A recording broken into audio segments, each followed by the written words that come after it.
조선 중기 전쟁이 계속되는 가운데 명장으로 꼽히는 사나이가 있었습니다. 그의 이름은 건우였죠. 전쟁터에서 수많은 적을 물리치며 이름을 알린 그는 강한 외면을 가졌지만 내면은 쓰라린 상처와 외로움으로 가득했는데요. 어린 나이에 부모를 잃고 사랑하는 동생과 서로 의지하며 살았지만 동생마저 죽을 병에 걸려 세상을 떠나면서 그의 세상은 완전히 어두워진 것이었죠. 그의 일생은 슬픔과 상실감이 항상 그림자처럼 따라다녔답니다. 그렇게 하루하루를 감정 없는 사람처럼 보내던 건우의 삶에도 구세주가 나타났습니다. 바로 이화라는 여인이었죠. 건우와 이화의 만남은 보름 전 시작되었습니다. 이날도 건우는 동생을 잃은 슬픔으로 괴로워하고 있었습니다. 마을 사람들은 그런 건우를 무척 안타까워했죠. 딱해서 어찌? 그러니까 말이요. 동생 떠난 지가 언젠데 아직도 슬픔에 빠져 사네. 옆에 아무도 없으니 그럴 만도 하지. 하지만 어째서인지 마을 사람들은 그를 멀리서 지켜보고만 있었는데요. 혼자인 그를 다독이고도 싶었지만 전쟁터에서 수백 명의 사람을 죽인 건우가 괜스레 두렵고 무서운 탓에 쉽사리 다가가지 못한 것이었죠. 그런 마을 사람들 사이에서 한 여인이 조용히 그의 곁으로 다가갔습니다. 바로 이화였죠. 이화는 조용히 건우의 눈물을 닦아주며 작은 몸짓으로 그를 따뜻하게 껴안았습니다. 건우는 처음으로 누군가의 따스한 포옹을 느꼈고 그의 가슴속 깊은 상처가 지끈거리기 시작했습니다. 전쟁터의 명장인 당신도 아픔을 느끼는 똑같은 사람일 뿐이죠. 당신을 안아주고 싶었습니다. 이화는 꽤 긴 시간을 슬픔에서 벗어나지 못하는 그를 진심으로 위로하며 애틋한 마음으로 그의 슬픔을 함께 나누었습니다. 건우의 눈에는 눈물이 고였고 이화의 따뜻한 포옹은 그를 새롭게 태어나게 했습니다. 두 사람의 만남은 그렇게 시작되었고 그날 이후 건우의 아픔은 이화의 사랑과 포옹 속에서 조금씩 치유되기 시작했습니다. 그런 둘 사이에는 어느새 사랑이 싹트기 시작했죠. 건우는 이화를 자신의 세상처럼 생각하게 되었고 그녀와 보내는 시간은 그에게 진정한 행복과 안식처를 선사했습니다. 하지만 그 행복은 순수한 것만은 아니었습니다. 어린 시절부터 가족을 잃은 건우의 마음속에는 누군가를 사랑한다는 것은 그를 잃을 위험도 함께 가지고 있는 것이라는 생각이 아주 강하게 자리 잡고 있었기 때문입니다. 건우는 이화를 너무나도 사랑했기에 그녀를 잃을까봐 두려워지기 시작했습니다. 이런 두려움은 건우의 행동에도 나타났습니다. 처음에는 그저 이화가 마을에서 어디를 가고 누구와 만나는지, 무엇을 하는지를 궁금해했지만 시간이 흘러가면서 이화의 일상에 대한 관심은 점점 강한 집착으로 변해갔습니다. 이화의 집에 눌러앉아 그녀의 옆에서 떨어지지 않으려고 했으며 심지어 혼자서는 밖에도 나가지 못하게 했죠. 이화는 그런 그의 행동을 이해하려고 노력했습니다. 그의 아픈 과거를 알고 있었기 때문에 그의 두려움과 집착을 어느 정도 이해할 수 있었던 것이죠. 하지만 그의 행동은 점점 더 심해졌고 이화의 자유를 누르기 시작했습니다. 당신에겐 이게 진정한 사랑인가요? 제 자유는 어딨나요? 난 이와 당신까지 잃고 싶지 않소. 날 이해해 주길 바라오. 내가 했던 모든 선택은 당신을 위한 것이라오. 그녀가 떨리는 목소리로 건우에게 말을 해보아도 아무 소용이 없었습니다. 단지 건우는 슬픔과 절망이 섞인 눈으로 그저 그녀를 위한 일이라고만 대답했죠. 그렇게 두 사람의 관계는 점점 복잡해져 갔고 이화는 그의 행동에 의해 점점 지쳐갔습니다. 그녀는 자신의 삶에 대한 권리를 잃어가는 것을 느꼈고 그것은 그녀에게 큰 무게감으로 다가왔습니다. 그러던 어느 날 건우는 잠시 집을 비우게 됐는데요. 이화는 건우의 압박과 지나친 보호로 인해 오랜 시간 집에 갇혀 있었기에 이 기회를 통해 자유를 느끼고 싶어 건우 몰래 조심스레 집을 나섰습니다. 곧이어 북적이는 시장길로 발걸음을 옮겼죠. 그곳에는 다양한 물건들과 사람들이 있었고 이화는 그곳에서 자유로움을 느낄 수 있었습니다. 그때 이화에게 한 청년이 다가왔습니다. 안녕하세요. 저는 그림 그리는 소림이라 하옵니다. 실례가 안 된다면 당신의 모습을 그려도 되겠습니까? 마치 여름의 첫 번째 꽃과도 같은 그대의 아름다움을 그림으로 담고 싶소이다. 네? 제 모습을 그린다는 거죠? 아름답다 해주시니 감사하지만 그건 안 될 것 같습니다. 이화는 갑작스러운 소림의 제안에 크게 당황했습니다. 건우의 압박과 무거운 눈치를 항상 느꼈기에 조심스러운 답변을 할 수밖에 없었죠. 하지만 소림의 순수한 마음과 계속되는 설득으로 결국 그의 제안을 받아들였습니다. 오늘은 이미 시간이 많이 흘러서 안 되고 화실을 알려주신다면 시간 날 때마다 그리러 가죠. 정말 감사하오. 제 화실은 저기 세 번째 골목에 있소이다. 언제든 기다리고 있겠소.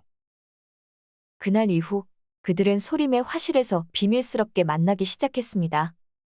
이화는 건우가 집을 비울 때마다 몰래 그를 찾아갔죠.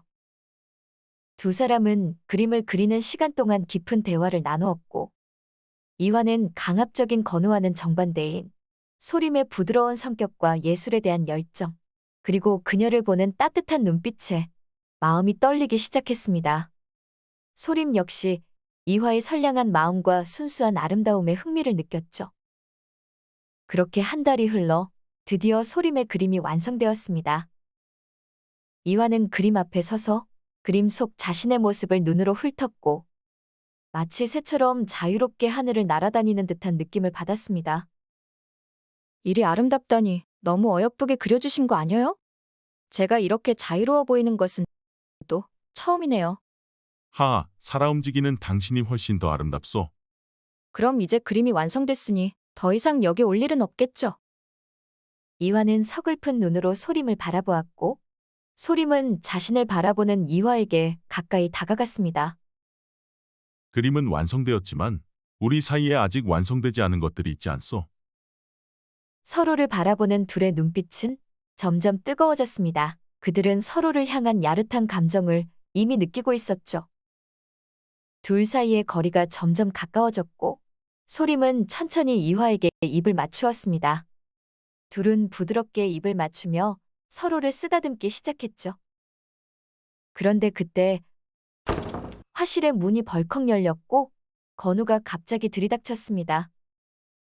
그의 눈은 분노로 빨갛게 달아올라 있었으며 허리에 찬 칼을 빼들며 그들에게 가까이 다가갔습니다.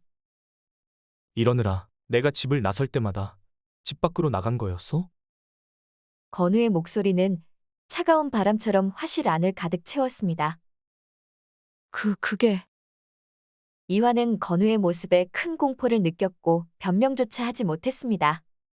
건우는 그런 이화를 가만히 바라보다 소림을 위협하기 시작했습니다. 당신, 이 여인이 누군 줄 알고 감히?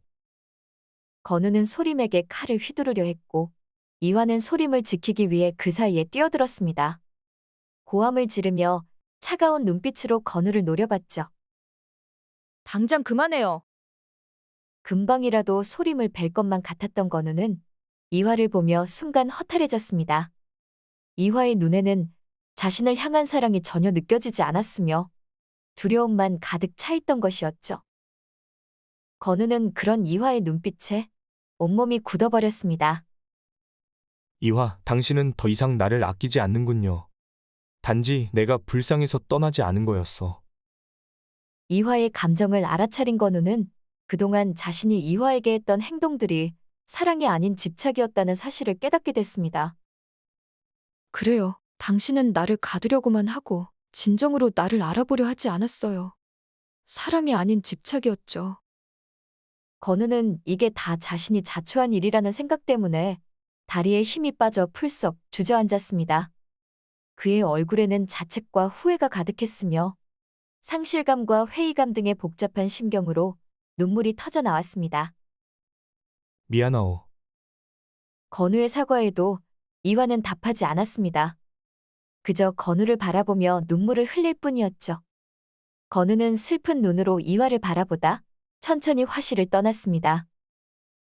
그렇게 그는 잘못된 사랑으로 이화마저 잃게 됐죠. 그날부터 건우는 전장에만 몸을 던졌습니다. 자신의 삶에서 누군가를 더 이상 사랑하지 않기로 다짐했죠. 그는 오로지 적을 물리치는 데에만 집중했습니다. 그러던 어느 가을날, 전쟁터에서 온갖 전략을 짜내며 적들을 무찌르던 건우는 기습 공격을 당해 적군에게 둘러싸이는 상황에 처해졌습니다. 손 쓸 새도 없이 칼의 번쩍임과 함께 가슴에서 뜨거운 액체가 흐르는 걸 느꼈고 눈앞이 어두워지며 낙엽 위로 쓰러지고 말았습니다. 그렇게 건우는 전장 한복판에 놓인 채 무의식 속으로 빠져들었죠. 그는 심장이 느리게 뛰는 것을 느끼며 서서히 눈을 감았습니다. 그가 다시 눈을 떴을 때에는 한 처녀의 얼굴이 보였습니다. 정신이 드세요? 나 죽지 않고 산 건가? 하마터면 죽을 뻔했어요. 몸이 나을 때까지 전장에 나가지 말라는 명령이 있었으니 여기 있을 동안 푹 쉬면서 회복하시지요. 처녀는 쌩긋 웃으며 건우가 반가운 듯 속사포처럼 말을 쏟아냈습니다. 여기저기 아픈 거 보니 꽤 오랫동안 쉬겠구려. 상처를 치료해 주어 고맙소. 건우는 살았다는 안도감에 다시 눈을 감았고 깊은 잠에 빠졌습니다. 다음 날 아침, 건우는 창밖의 바람소리에 잠에서 깨어났습니다. 그는 무거운 몸을 일으켜 바깥 공기를 쐬려 방문을 나섰죠. 초겨울의 찬바람이 얼굴을 스쳤고 건우는 그간의 힘듦이 바람에 씻겨나가는 것 같았습니다. 공기가 좋구나. 눈을 감았을 때는 가을이었는데 어느새 초겨울이네. 아무것도 없는 산골짜기에 마당에 약초가 있는 걸 보니 의술이네 집인 것 같은데 어제 그 처녀가 날 치료해 준 건가? 건우가 처녀의 정체를 궁금해하던 그때 집안에서 한 남자가 나왔습니다. 정신이 드는가? 네. 이제 맞겠습니다. 보름을 내리 누워만 있었네.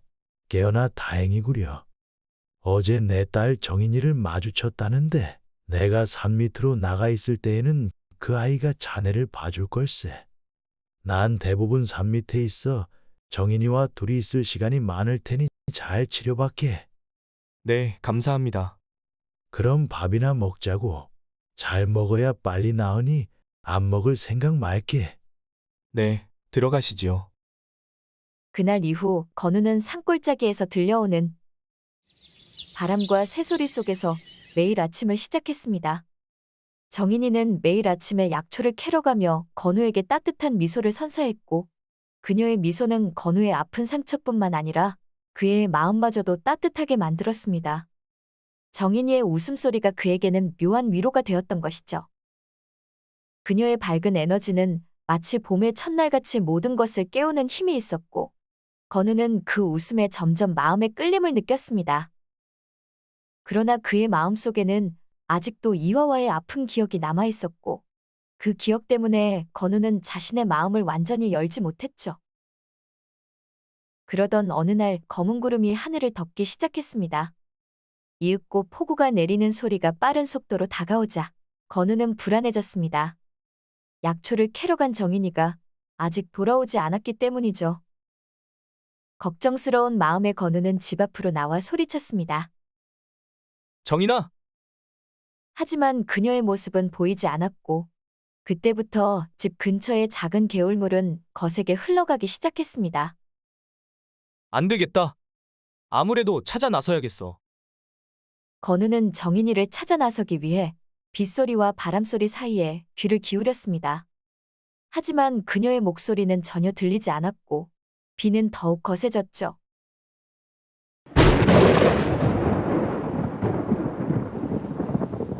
건우가 어디로 가야 할지 안절부절 못하던 그때 먼 곳에서 약한 비명소리가 들려왔습니다. 건우는 그 소리를 따라 폭우를 맞으며 달려갔고 빠르게 흐르는 물살 속에서 정인이의 모습을 발견할 수 있었습니다. 그녀는 물에 빠져 허우적거리고 있었죠. 건우는 이화의 기억과 정인이의 웃음소리가 교차함을 느끼며 그대로 물에 뛰어들었습니다. 물살은 건우의 몸을 가차없이 휘감았지만 그는 포기하지 않았습니다. 물속에서 그는 정인이의 손을 잡았고 가까스로 물 밖으로 나올 수 있었습니다. 둘은 호흡을 가다듬으며 서로를 바라보았습니다. 건우의 눈에는 눈물과 행복이 공존하였고 정인이의 눈에는 건우에 대한 믿음과 감사가 담겨 있었습니다. 그 순간 두 사람 사이에 특별한 무언가가 흐르기 시작했죠. 하지만 물이 더 불어날 수 있기에 그 특별함을 뒤로한 채 일단 집으로 향해야 했는데요. 자리에서 일어나려던 정인이는 또다시 비명을 질렀습니다. 발목이 부러진 탓이었죠. 아야, 발목이 너무 아파. 이걸 어쩌지? 집으로 가려면 저길 올라가야 하는데 무리일 것 같아. 비가 그칠 때까지 어디 있을 곳 없으려나? 건우는 정인을 부축하며 주변을 둘러보았고 가까운 동굴을 발견했습니다. 동굴 안은 거친 바람과 폭우로부터 조금이나마 피난처가 되어줄 것 같았죠. 동굴에 도착하자마자 건우는 주저앉아 정인이의 발목을 조심스럽게 다뤘습니다. 그녀의 발목을 단단한 나뭇가지로 고정시키고 자신의 옷을 뜯어 돌돌 감싸주었죠. 발목을 고정시켰으니 이제 좀 괜찮을 거야. 비 그치면 바로 집으로 가서 치료하자. 고마워. 아냐, 내가 더 일찍 집에서 나왔어야 했는데 미안해. 정인은 건우의 따뜻한 눈빛과 세심한 손길, 그리고 위험에서 자신을 구해준 그의 용기에 크게 감동했고 그가 남자로 느껴지기 시작했습니다. 젖은 머리를 정리해주는 그의 손길에 가슴이 빗소리보다 빠르게 뛰었죠. 건우 또한 아픔을 호소하는 그녀의 표정에 가슴이 저려움을 느꼈는데요. 정인을 위해 목숨까지 걸었던 자신을 되돌아보며 그녀를 사랑하고 있다는 걸 깨닫게 되었습니다. 그렇게 두 사람은 동굴 안의 어둡고 조용한 분위기 속에서 서로를 향한 마음을 알아차렸습니다. 폭풍우가 떠나가고 동굴을 나온 그들은 마치 서로의 마음을 다 안다는 듯 손을 꽉 잡았습니다. 건우는 발목을 다친 정인이를 업고 집으로 돌아갔죠. 나 안 무거워? 이 와중에 그게 걱정이냐? 아주 가벼우니 걱정 마라. 응.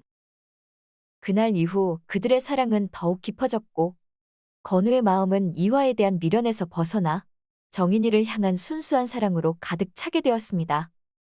정인이와의 사랑은 그에게 진정한 행복을 가져다 주었고 그는 처음으로 진정한 사랑이 무엇인지 알게 되었습니다. 그렇게 정인이와 건우는 서로의 삶에 있어 가장 소중한 존재가 되었고 그들의 사랑은 주변 사람들에게도 따뜻한 희망의 불씨로 다가왔답니다. 끝까지 시청해주셔서 감사합니다. 오늘의 이야기가 재미있으셨다면 구독과 좋아요, 알림 설정까지 꼭 눌러주세요. 그럼 오늘도 행복하고 즐거운 시간 되세요.